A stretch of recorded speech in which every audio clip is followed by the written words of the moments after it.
Un o'r prifysgol pan fi'n caru Aber, o'n i rili eisiau dod oherwydd y gymuned Gymraeg. O'n i eisiau melodi ag imca, ac wrth gwrs o'n i'n awyddus i astudio'r Gymraeg yn y lle gynta. Dwi'n meddwl sef Aberystwyth fi'n credu, achos y lleoliad i ddechrau.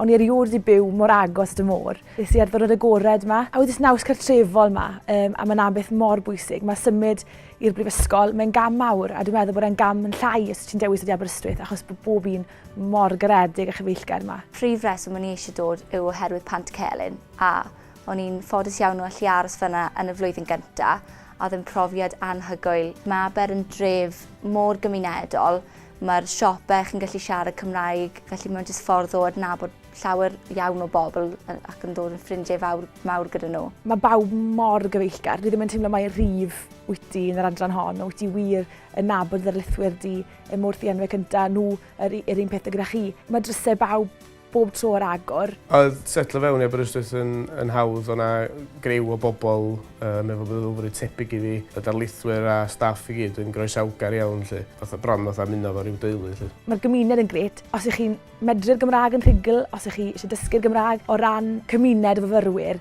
mae'n le da iawn i ddefnyddio'r iaith yn naturiol.